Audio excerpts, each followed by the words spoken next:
What's up, guys? We're not here, and you're watching MMA Fight. Today, we're breaking down the action from UFC 326.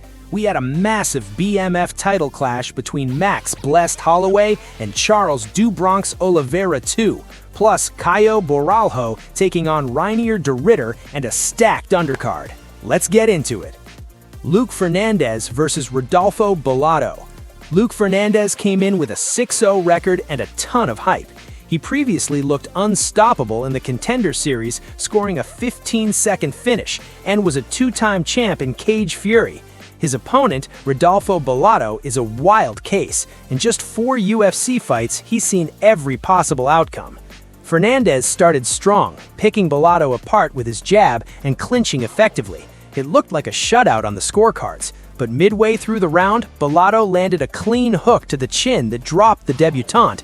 He swarmed him immediately for the finish. Rodolfo Bellato wins by TKO in the first, pulling off a huge comeback in a fight Fernandez seemed to have in the bag.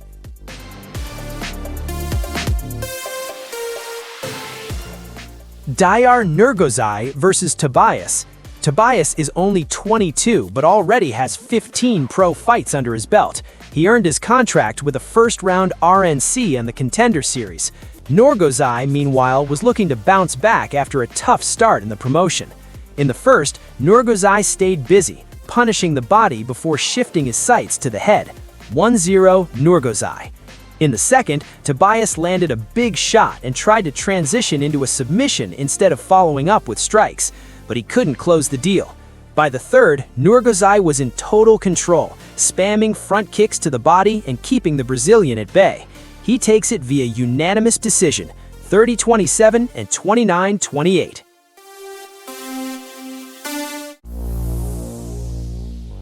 Su Mudaerji back in the win column, snapping a losing streak. The 30-year-old Tibetan Eagle is a high-level striker with 13 KOs, while Aguilar is a dedicated grappler. This was a masterclass from Su. From the jump, the striking gap was massive. He wasn't just landing hands, he was throwing pinpoint spinning back kicks and flying knees. Surprisingly, in the second and third rounds, Su even out-grappled Aguilar, the one area where everyone thought Aguilar had the edge. A dominant unanimous decision win for Su Mudaerji. Cody Durden versus Nyamjargal Temendemburel. Cody Durden is a true veteran who's faced the best of the best, but he's had a rough run lately. His opponent, Temendemburel, is the younger, more explosive prospect with a high finish rate. This one was a grinding affair. Both guys spent most of the fight grappling on the canvas. It wasn't the most technical display, but it was high-paced. Temendemburel held the dominant positions for the majority of the bout, earning him the unanimous decision win. Ricky Turcios versus Alberto Montez. Ricky Turcios brought his signature energy, literally screaming at Montez as the bell rang. But Montez didn't blink. He dominated every aspect of the first round. In the second, Montez locked in an anaconda choke to put Turcios away. A very impressive performance from the Venezuelan prospect. Keep an eye on this kid.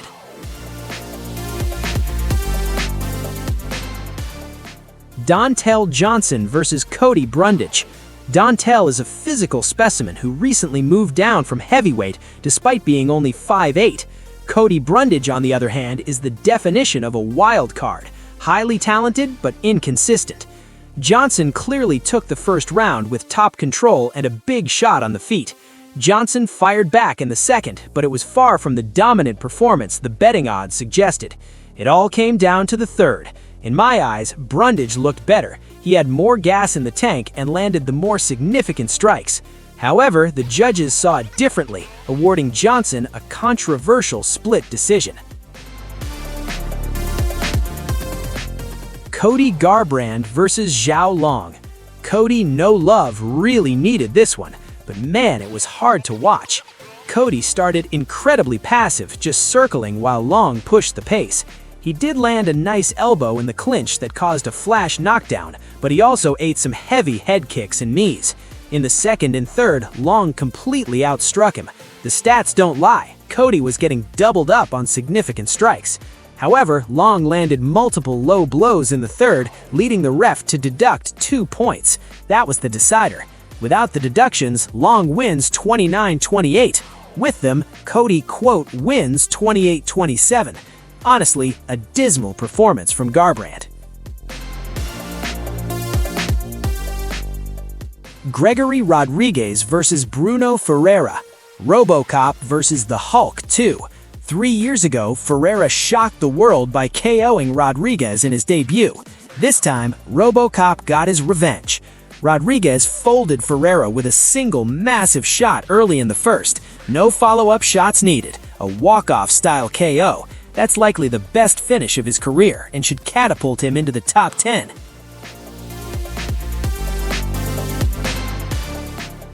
Drew Dober versus Michael Johnson.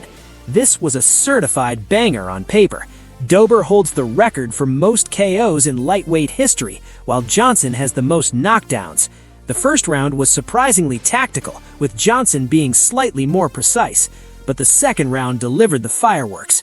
Dober marched forward and put Johnson's lights out with a brutal combination. Drew Dober does it again.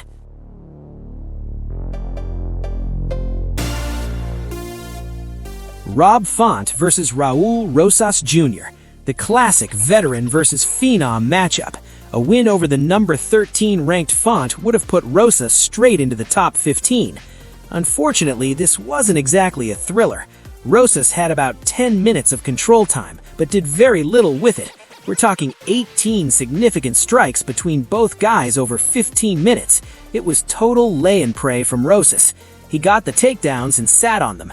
It's a win, 30-27 UD, but not the kind of performance that belongs on a main card.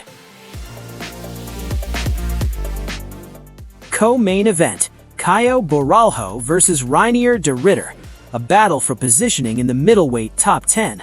Borralho was coming off a loss to Imavov, while de Ridder was looking to prove he belongs in the UFC after a tough run.